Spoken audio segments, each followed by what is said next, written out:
Welcome students. Last लेक्चरमध्ये आपण structure of pituitary Gland हा भाग पाहत होतो. And in the structure pituitary Gland is divided into two parts, that is adenohypophysis and neurohypophysis, and both the parts they secretes different hormones. Adenohypophysis द्वारे तयार होणारे जे हॉर्मोन्स आहेत ते आहेत ग्रोथ हॉर्मोन, त्यानंतर thyroid stimulating hormone, adrenocorticotropic hormone, prolactin आणि gonadotropins. Okay, हे आपण लास्ट लेक्चरमध्ये कंप्लीट केलेले आहेत. तर आजच्या लेक्चरमध्ये आपल्याला न्यूरोहायपोफायसिस हा भाग पाहायचा आहे. त्याद्वारे सिक्रेट होणारे किंवा रिलीज होणारे हॉर्मोन्स कोणते ते आपण पाहणार आहोत. Neurohypophysis is differentiated into three parts. Pars nervosa, that is called as neural lobe, then is infundibulum, third one is median eminence. Out of three parts, the pars nervosa act as storage area for the secretions of hypothalamus. आपण पाहिलं होतं की हायपोथॅलॅमसचा जो भाग आहे यामध्ये neurosecretory cells असतात आणि या न्यूरोसिक्रेटरी सेल्सद्वारे ऑक्सिटोसिन आणि अँटीडायुरेटिक हॉर्मोनसारखे हॉर्मोन्स तयार केले जातात. With the help of hypophyseal portal system हे जे तयार झालेले हायपोथॅलॅमसमध्ये सिक्रेट झालेले जे काही ऑक्सिटोसिन आणि ADH हॉर्मोन्स आहेत हे न्यूरोहायपोफायसिसमध्ये स्टोअर केले जातात आणि त्या ठिकाणाहून ते रिलीज केले जातात. म्हणजे ॲक्च्युअली न्यूरोहायपोफायसिस हा कोणतेही हॉर्मोन्स सिक्रेट करत नाही. It is acting only as a storage house for the hormones. It stores and releases two hormones, oxytocin and vasopressin. तो oxytocin पाहू पहिल्यांदा. Oxytocin functions, it stimulates contraction of uterus during parturition, so it is called birth hormone.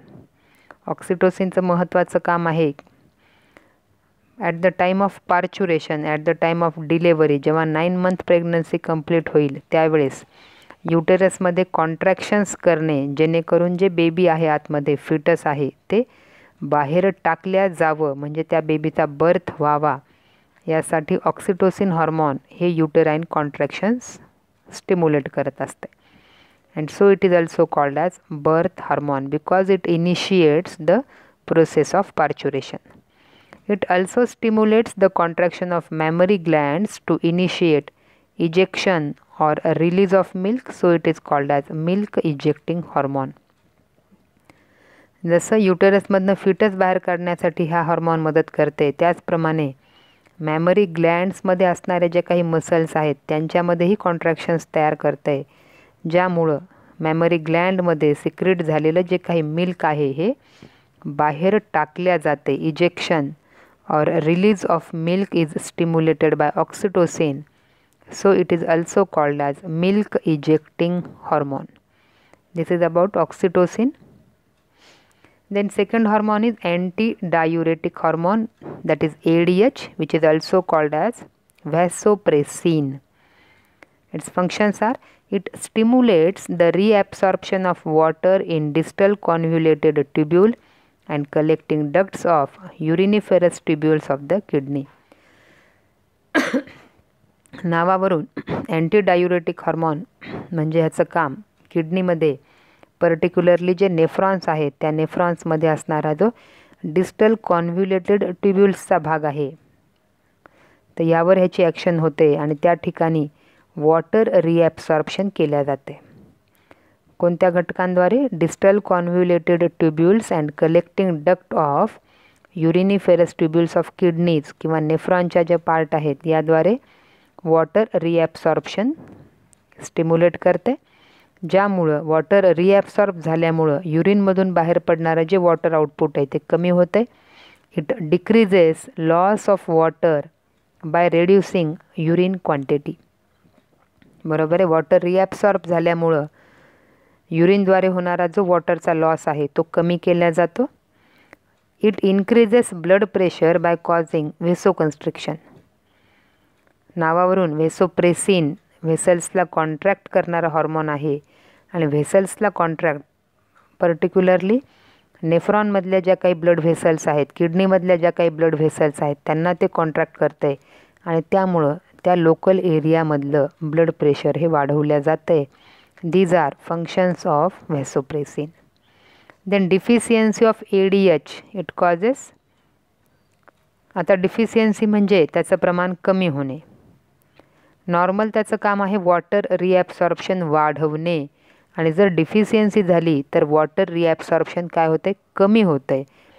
Okay, it reduces water reabsorption and increases urine output.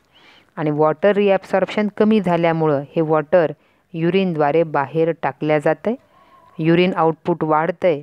This condition is called as diabetes insipidus. Okay, diabetes mellitus is different. This is diabetes insipidus. Symptoms: urine output is increased. Urine output हे वाढलं जातं आहे. That condition is called as polyuria. Then excessive micturition it causes thirst called as polydipsia. युरिनद्वारे वॉटरचा loss झाल्यामुळं excessive thirst, तहान लागणे हे लक्षण पाहायला मिळतं आहे. That is called as polydipsia. No glucose is lost in the urine. आताच सांगितल्याप्रमाणे डायबिटीज मेलिटस हा जो डिसीज आहे यामध्ये युरिनद्वारे ग्लुकोज लॉस होत असतो, but it is different. It is diabetes insipidus, ज्यामध्ये युरिनमधलं ग्लुकोज हे नील आहे किंवा 0 आहे. फक्त वॉटरचे प्रमाण जे आहे हे जास्त आहे, त्यामुळं डायल्यूट युरिन ही एक्सक्रीट केल्या जात असते. And that is the ADH deficiency disease and diabetes insipidus. Then is the pars intermedia. It is poorly developed in human being. आपण पाहिलं की पिट्युटरी ग्लँडचे जे काही 2 लोब्स आहेत, एंटेरियर लोब आणि पोस्टेरियर लोब, हे वेल डेव्हलप्ड आहेत, ॲडिनोहायपोफायसिस आणि न्यूरोहायपोफायसिस. परंतु पार्स इंटरमीडिया हा जो भाग आहे हा पुअरली डेव्हलप्ड आहे. And it secretes melanocyte stimulating hormone, that is MSH, in some lower vertebrates. And its function: MSH stimulates the dispersion of melanin granules in melanocytes.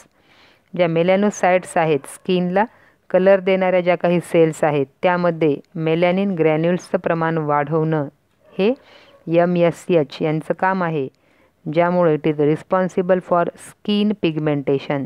स्किनचा जो डार्क कलर आहे that is due to MSH. Okay, या ठिकाणी pituitary gland आणि hypothalamus यांच्याद्वारे secrete होणारे hormones आणि ते कोणत्या ऑर्गनवर ॲक्ट होतात हे या ठिकाणी दाखवलेलं आहे. पहा, हायपोथॅलॅमस ज्यामध्ये न्यूरो सिक्रेटरी सेल्स आहेत, ज्याच्याद्वारे काही सिक्रिशन्स किंवा हॉर्मोन्स हे तयार केले जातात. त्यानंतर खाली पिट्युटरी ग्लँड. पिट्युटरी ग्लँड ही हायपोथॅलॅमसला एका स्टाल्कद्वारे जोडलेली आहे, ज्याला इन्फंडिब्युलम असं म्हणतात. त्यानंतर हॉर्मोन्स आहेत एंटेरियर पिट्युटरीचे, गोनॅडोट्रॉपिन्स, या ठिकाणी टेस्टिस आणि ओव्हरी हा भाग दाखवला. त्यानंतर बोन्स आणि मसलवर काम करणारा ग्रोथ हॉर्मोन, मेमरी ग्लँडवर काम करणारा प्रोलॅक्टिन, ॲड्रेनल कॉर्टेक्सवर काम करणारा ACTH, थायरॉईड ग्लँडवर काम करणारा थायरॉईड स्टिम्युलेटिंग हॉर्मोन. याशिवाय पोस्टेरियर पिट्युटरीद्वारे रिलीज केले जाणारे हॉर्मोन्स म्हणजे ऑक्सिटोसिन, जो की स्मूथ मसल्स ऑफ युटेरसवर बर्थ हॉर्मोन म्हणून काम करेल, आणि मॅमरी ग्लँडवर मिल्क रिलीजिंग हॉर्मोन म्हणून काम करेल. याशिवाय ADH हॉर्मोन जो किडनीवर काम करतो, नेफ्रॉनवर काम करतो, वॉटर रिॲब्सॉर्प्शनमध्ये मदत करतो. This is all about pituitary gland and it their hormones. Next भाग आहे pineal gland. The pineal gland is given off from the roof of diencephalon. Pineal gland ही डायन्सेफेलॉनचा रूफ या भागापासून तयार होणारी ग्लँड आहे, तर पिट्युटरी ग्लँड ही डायन्सेफेलॉनच्या फ्लोर भागापासून तयार होणारी आहे. Then site: it is located between 2 cerebral hemispheres. 2 cerebral हेमिस्पियर्समध्ये असणारी ग्लँड आहे. Pineal gland is sensitive to the biochemical signals of light. या ग्लँडचं खास वैशिष्ट्य असं आहे की ही ग्लँड बायोकेमिकल सिग्नल्स, लाईटद्वारे तयार होणारे जे काही बायोकेमिकल सिग्नल्स आहेत त्यांना सेन्सिटिव्ह असणारी ग्लँड आहे. And it secretes a hormone that is melatonin. Pineal ग्लँडद्वारे एकच हॉर्मोन तयार केलं जातं, दॅट इज मेलॅटोनिन. तर पाहू melatonin. It is also known as sleep hormone. या हॉर्मोनला स्लीप हॉर्मोन असं देखील म्हणतात. It is derived from tryptophan. Melatonin हे जे हॉर्मोन आहे हे ट्रिप्टोफॅन पासून तयार होत असते. Then functions. It plays a very important role in regulation of biological clock of our body, that is 24 hour diurnal rhythm. आपल्या शरीराचा जो 24 तासाच्या अनुसार जो दिनक्रम आहे त्यानुसार बायोलॉजिकल क्लॉक ही शरीराची मेंटेन करणं या मेलॅटोनिनद्वारे होत असते. आता बायोलॉजिकल क्लॉक म्हणजे काय? एका विशिष्ट वेळेला जाग येणं, सकाळी बरोबर जाग येणं, त्यानंतर विशिष्ट वेळेला भूक लागणं, विशिष्ट वेळेला झोप येणं, हा जो नॉर्मल बायोलॉजिकल रिदम आहे तो मेलॅटोनिनद्वारे मेंटेन ठेवला जातो. It help in maintaining the normal rhythm of sleep wake cycle. बरोबर आहे, झोपण्याच्या वेळा आणि उठण्याच्या वेळा यांची जी सायकल आहे ही सुद्धा मेलॅटोनिनद्वारे नियंत्रित राहत असते. It also influences body temperature, metabolism and reproductive cycle. शरीराचं टेम्परेचर किंवा ज्या काही मेटाबॉलिक ॲक्टिव्हिटी आहेत बॉडीच्या त्या आणि फिमेल्समध्ये रिप्रोडक्टिव्ह सायकल हे मेंटेन ठेवण्याचं काम मेलॅटोनिनद्वारे कंप्लीट केल्या जात असते. This is about pineal gland and melatonin. बघा या ठिकाणी पोझिशन दाखवलेली आहे. 2 सेरेब्रल हेमिस्फियर यांना जोडणारा कॉर्पस कोलॅझम हा बँड, कॉर्पस कोलॅझमच्या खाली असणारा स्ट्रक्चर डायन्सेफेलॉन, ज्यामध्ये लॅटरल वॉल थॅलॅमस, फ्लोअर भाग हायपोथॅलॅमस, जिथून पिट्युटरी ग्लँड ही निघालेली आहे, आणि इपिथॅलॅमस ज्या ठिकाणाहून पिनियल ग्लँड ही तयार होते. Okay, this is pineal gland. तयार होणारं सिक्रेशन आहे melatonin, which is also called as sleep hormone. Okay, here are some questions. Solve them and thank you.